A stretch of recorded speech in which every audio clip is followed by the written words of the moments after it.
The Middle Ages have a timeless fascination, often idealized in popular narratives.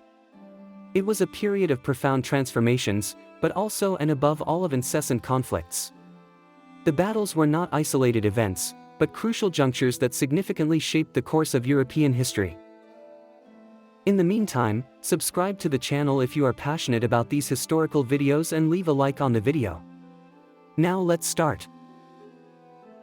Not the Hollywood version with flashing swords and slow-motion heroes, but the naked, raw, dirty truth. Forget about the perfect armor, the epic music, or the elegant duels. Medieval battles were a bloody mess, a chaos of fear, sweat, and death. If you've ever wondered what it was like to actually be there, prepare to find out. There was no glory, only survival, and most of the time not even that. Let's dive into the mud, the terror, and the brutal reality of fighting in the Middle Ages. And believe me, it's not like you've been told. If you were a private, probably a peasant with more calluses than training, your day started badly.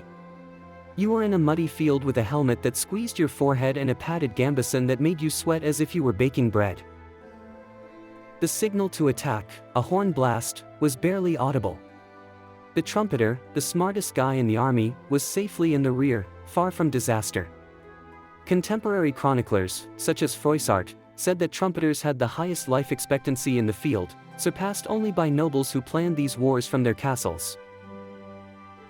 In the first 15 seconds of battle, half the front line was tripping over their own boots, hidden roots, or the feet of their comrades.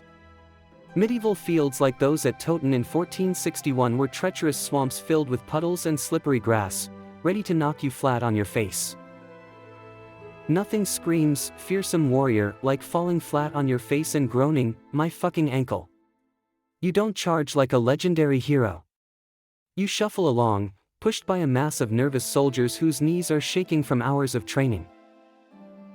The guy next to you is breathing like he's about to pass out, smelling of garlic, sweat, and pure terror. There were no breathalyzers in the Middle Ages, which is why everyone was screaming so much. It was the only way to breathe without inhaling your partner's menu du jour. Everyone screams, but no one knows what they are saying.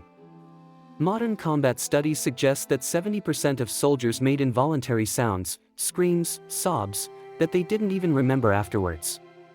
If you could translate those cries, they would sound like, "Mommy, take me away from here," or, "My God, I regret everything." Then comes the first blow. An enemy shield crashes into yours and your ears ring as if you've stuck your head in a forge. The noise is deafening. No heroic music, just a maelstrom of grunts, screams, and metal against metal or flesh. Your arms shake to parry the attack. Your great-grandchildren will be born with that shaking. After 2 minutes, the battle plan, the one shouted so confidently by the captain, vanishes. Your only goal is simple: stay standing. Falling means dying trampled by your own comrades or crushed by the enemy. The ground is slippery with blood, vomit, and who knows what else. The sun bakes you in the gambeson, a portable sauna that makes you lose liters of sweat, or, if you're not careful, your life. The Battle of Agincourt in 1415 was fought on a field so muddy that French soldiers sank up to their knees, turning every step into a fight. Your world shrinks to the few meters around you. You see in the terrified eyes of the man in front of you your own confusion. In that moment you both understand that whoever said war was glorious deserves a special place in hell. But that's just the beginning. If you survive the initial impact, the next brutal truth awaits. Medieval combat was not an elegant duel, but a savage brawl more akin to a tavern brawl than a fencing tournament. Forget one-on-one. 5-on-1 was a valid strategy, not a trap. The knights didn't follow a code of honor, they followed a "I want to go home alive" code, which nullified any romance.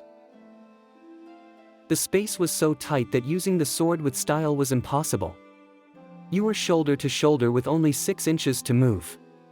The big sweeping movements of the swords in the movies didn't exist.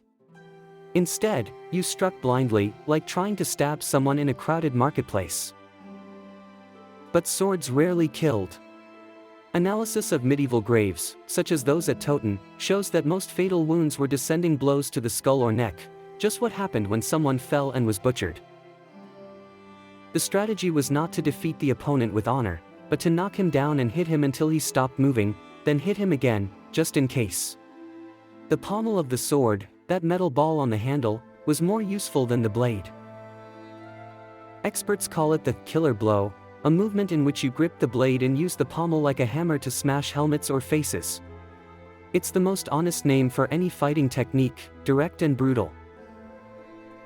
The helmet saved lives, but it created other problems. It reduced your vision to a slit, turning the world into a blurry tunnel. In the sun, the temperature inside a helmet could exceed 40 degrees in 20 minutes. In battles like Hastings in 1166, many knights died not from wounds, but from heatstroke, cooked in their armor like lobsters in a pot. If you fell into that chaos, you had 2 seconds to get up again, not because of a rule, but because that was the time before you were trampled or speared. Excavations in Visby in 1361 show bodies face down in a few centimeters of mud, suffocated not by dramatic wounds, but from a fall. The wounds came from unpredictable angles. The armor could stop a sword from the front, but not a blow from behind or from the side. The average fighter would receive attacks from 3 different directions in a single minute. That's all for today, and what do you think of these medieval fights? Let me know below in the comments. Your opinion is very important to me. Don't forget to subscribe to the channel if you are new and interested in these historical videos. See you next time, bye.